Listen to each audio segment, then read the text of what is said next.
मैं सुरीति सर्वहितकारी विद्या मंदिर रामपुरा फूल की पुरानी छात्रा हूँ। मैं 2017 में वहाँ से 12वीं पास करने के पश्चात चली गई थी और अभी पंजाबी यूनिवर्सिटी पटियाला में एमए इंग्लिश कर रही हूँ। आज मैं आपसे समर्पण पर कुछ विचार विमर्श करना चाहती हूँ। समर्पण जो केवल पैसों का नहीं होता, बल्कि शिक्षा, समय, अन्य किसी भी चीज़ का हो सकता है। परंतु एक छात्रा होने के कारण मुझे शिक्षा सबसे श्रेष्ठ लगती है। शिक्षा का समर्पण मुझे श्रेष्ठ लगता है, क्योंकि शिक्षा एक ऐसा माध्यम है जिसके बिना जिंदगी में कुछ भी हासिल करना मुश्किल ही नहीं, बल्कि कभी कभी तो नामुमकिन भी लगता है। पर जब मैंने जंगलों में रहने वाले, कबीलों में रहने वाले या कुछ पछड़े इलाकों में रहने वाले लोगों के बारे में जाना, तो मुझे लगा कि वो लोग इतनी दयनीय दशा में रह रहे हैं कि उनके लिए शिक्षा के बारे में सोचना नामुमकिन है। क्योंकि वो लोग 2 वक्त का खाना भी खा नहीं पा रहे, उनके पास पहनने के लिए कपड़े भी नहीं है, रहने के लिए छत नहीं है, तो वो लोग शिक्षा के बारे में कैसे सोच सकते हैं।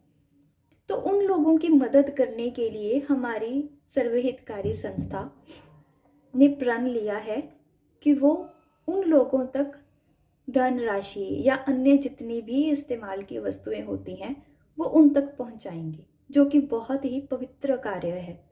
किसी की मदद करना भगवान की पूजा करने से भी बड़ा होता है। तो सर्वहितकारी संस्था केवल उन लोगों की मदद के लिए वो केवल अपने ही स्कूल के, अपनी ही संस्थाओं के बच्चों को या लोगों को नहीं प्रेरित कर रही, बल्कि वो उन बच्चों को ये कह रही है कि आप बाकी लोगों को भी प्रेरित करो। क्योंकि हम जितने ज़्यादा इकट्ठे होके उन लोगों की मदद करेंगे, वो लोग खुशहाल बनेंगे, तो हमारा देश भी खुशहाल बनेगा। क्योंकि ये मेरा मानना है कि हर इंसान, हर व्यक्ति किसी ना किसी तरह से अपने देश की तरक्की के लिए अपना योगदान डालता है। तो जब उसकी जिंदगी मुश्किलों से रहित होगी, तो वो अपने देश को खुशहाल रखने के लिए कभी भी पीछे नहीं होगा। और ये हमारा भी फर्ज है कि जो हमारे देश के लोग हैं, जो हम सभी भारतीय हैं, अपने लोगों की अगर हम मदद कर सकते हैं तो इसमें कोई बुराई नहीं है।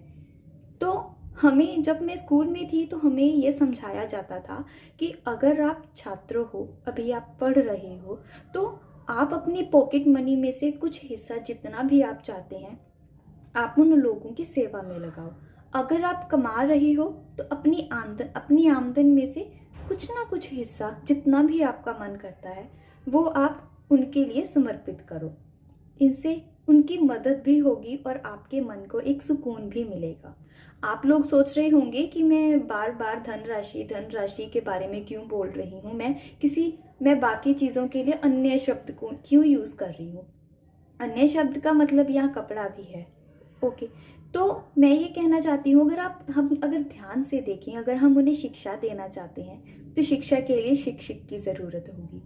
साथ ही साथ हमें कुछ पुस्तकों की ज़रूरत होगी, कापियों की ज़रूरत होगी, और कुछ लिखने का सामान जो भी हम लेते हैं, इस्तेमाल में लाते हैं, तो उनके लिए भी तो हमें धनराशि की ज़रूरत होगी। जो शिक्षक पढ़ाएगा उसे भी कुछ ना कुछ देना पड़ेगा, क्योंकि वो शिक्षक हमें वहाँ कबीलों में से ही मिलेगा या जो हमारी तरफ से जाएगा। तो हमारी संस्था उन्हें भी कुछ ना कुछ देगी, उनके गुजारे के लिए भी देगी। तो फिर से हमें धन का ही इस्तेमाल करना पड़ेगा। तो धन यहाँ पर एक कड़ी का काम कर रही है। जैसे धन एक कड़ी का काम कर रही है, वैसे ही हमारी संस्था भी उन लोगों और हमारे बीच एक कड़ी का कार्य संपन्न कर रही है।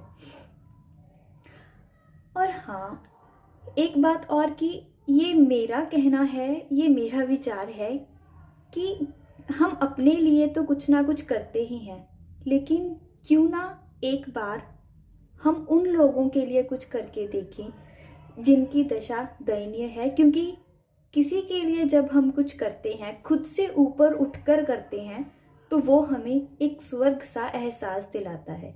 तो ये कभी मत सोचना चाहिए, ये नहीं सोचना चाहिए कि हमें हर कार्य प्रसिद्धि के लिए करना होता है। या अपने मतलब के लिए करना होता है।